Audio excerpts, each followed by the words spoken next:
नमस्कार। आप देख रहे हैं 4 PM और मैं हूं अभिषेक मिश्रा। देखिए, चुनावी साल है और चुनावी साल में बिहार में दोनों ही गठबंधनों में सीट शेयरिंग की जो पेचीदगी है वो और उलझती जा रही है। एनडीए की बात करेंगे। एनडीए का मामला इसलिए उलझा हुआ है क्योंकि बिहार के मुख्यमंत्री नीतीश कुमार अड़े हुए हैं, ऐसी खबरें सामने आ रही हैं। और बिहार में जो दो राजनीतिक खेमे हैं, एनडीए और इंडिया गठबंधन, तो इंडिया गठबंधन में सीट शेयरिंग का पेच इसलिए नहीं सुलझा हुआ है क्योंकि वहां 2-4 सीटें 10 सीटों के आगे पीछे होने की बात है। तो हो सकता है समय पर यह मामला सुलझ जाए। लेकिन एनडीए में नीतीश कुमार जो सीटें डिमांड कर रहे हैं, जेडीयू जो सीटें डिमांड कर रही है, हमारी जानकारी के मुताबिक किसी भी हाल में भारतीय जनता पार्टी भी जेडीयू की डिमांड को पूरी नहीं कर सकती और नहीं करना चाहती है। नहीं कर सकती इसलिए क्योंकि चिराग पासवान अलग अड़े हुए हैं और नीतीश कुमार की डिमांड पूरी हुई तो फिर चिराग मांझी और कुशवाहा के हिस्से के क्या आएगा, यह भी बड़ा सवाल है। भारतीय जनता पार्टी कम से कम चिराग पासवान, उपेंद्र कुशवाहा और जीतन राम मांझी को चुनाव के पहले, विधानसभा चुनाव के पहले खोना नहीं चाहती है। तो इस तरह की जानकारी निकलकर सामने आ रही है। अब सीटों की जो संख्या निकलकर सामने आ रही है जानकारी के मुताबिक और जेडीयू सूत्रों के मुताबिक 123 सीटें डिमांड कर रही है जेडीयू। 123 सीटें, 120 123 सीटें, और कुल मिलाकर कमोबेश ये 2020 के विधानसभा चुनाव वाला फार्मूला है। 2020 के विधानसभा चुनाव में जेडीयू इतनी ही सीटों पर लड़ी थी। 122 सीटें जेडीयू को मिली थी, 115 सीटों पर जेडीयू लड़ी थी और 7 सीटें अपने कोटे से जीतन राम मांझी को जेडीयू ने दी थी।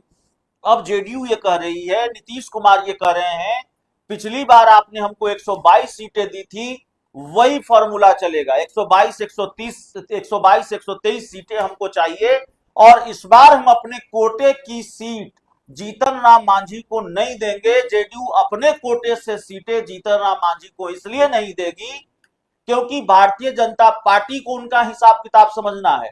आप अपने सहयोगी दल को किस तरह से, बाकी सहयोगी दलों को किस तरह से एडजस्ट करेंगे, ये आपका मसला है, ये आपकी समस्या है। हमको 2020 के विधानसभा चुनाव में जो सीटें मिली थी वही सीटें चाहिए। नीतीश कुमार को मनाने के लिए, यह खबर भी हमने आपको बताई कि नीतीश कुमार को मनाने के लिए नित्यानंद राय, सम्राट चौधरी, भीखू भाई दलसानिया, बीजेपी के कई बड़े नेता उनके घर पर मुख्यमंत्री आवास पहुंचे थे, अमित शाह का दूत बनकर पहुंचे थे।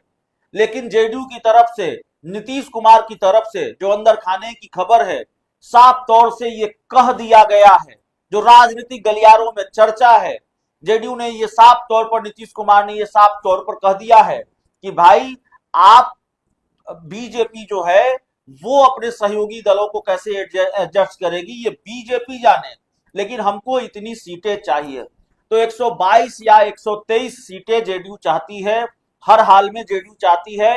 और 123 सीटों पर जेडीयू, 123 सीटों से कम पर जेडीयू मानने को तैयार नहीं है। 123 सीटों की डिमांड की वजह से एनडीए में कई तरह के खेल हो रहे हैं।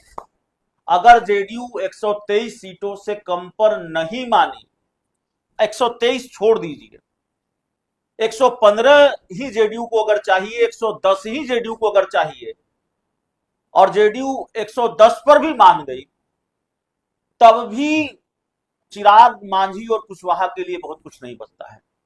चिराग पासवान को लेकर खबर है उनको 18-20 सीटें दी जा रही हैं। अब 18-20 सीटों पर चिराग पासवान मान जाएंगे क्या, ये बड़ा सवाल है। जीतन राम मांझी को भी 8-10 सीटें चाहिए, उपेंद्र कुशवाहा को भी 10-12 सीटें चाहिए। भारतीय जनता पार्टी कितनी सीटों पर लड़ेगी? भारतीय जनता पार्टी के कई बड़े नेताओं के दिल की बात जुबा पर आ जा रही है। विजय सिन्हा तो कह रहे हैं, उन्होंने तो कहा कि भाई बीजेपी की अपनी सरकार होनी चाहिए, भाजपा के कार्यकर्ताओं के कलेजे की आग कभी ठंडी होगी। लेकिन भारतीय जनता पार्टी अगर जेडीयू से कम सीटों पर लड़ेगी और जेडीयू से बहुत कम सीटों पर लड़ेगी तो जाहिर तौर पर बीजेपी के लिए एक फजीहत वाली बात भी है। भाई आपके विधायकों की संख्या जेडीयू के विधायकों की संख्या से 2 गुनी है, और जेडीयू अगर 120 सीटों पर लड़ेगी, 110 सीटों पर लड़ेगी और आप 90-100 सीटों पर लड़ेंगे, तो फिर फजीहत की बात भी है। नीतीश कुमार के सामने आपने किस तरह से सरेंडर कर दिया है ये भी सामने आएगा। और फिर बीजेपी का खेल यह भी है कि नीतीश कुमार को किनारे लगाना है। 2025 के चुनाव नतीजे चाहे जिसकी तरफ भी हो, एनडीए की सरकार बनने की स्थिति में हुई तो नीतीश कुमार को कुर्सी नहीं देनी है, उनको मुख्यमंत्री नहीं बनने देना है, तो यह भी खेल है। लेकिन अगर जेडीयू ज्यादा सीटों पर लड़ेगी तो बीजेपी से ज्यादा सीटें हो सकता है जेडीयू को आ जाए।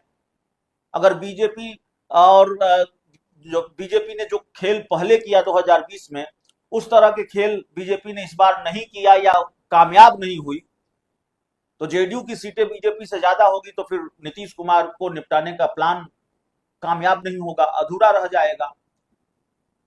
और ऐसा नहीं है कि जिस तरह की चर्चा हम करते हैं या जो बात हमें समझ में आ रही है या जेडीयू के कई नेताओं से बातचीत होती है या कई दूसरे दलों के नेताओं से बातचीत होती है, भारतीय जनता पार्टी के जिस खेल की चर्चा हम अक्सर करते हैं, जेडीयू के नेता अक्सर करते हैं, वो बात नीतीश कुमार को न समझ में आ रही है या जेडीयू के रणनीतिकारों को न समझ में आ रही हो, तो जाहिर तौर पर खबर यह है कि नीतीश कुमार भी खेल समझ गए हैं भारतीय जनता पार्टी का। इसलिए बहुत मुश्किल शर्त जेडीयू की तरफ से रख दी गई है भारतीय जनता पार्टी के सामने।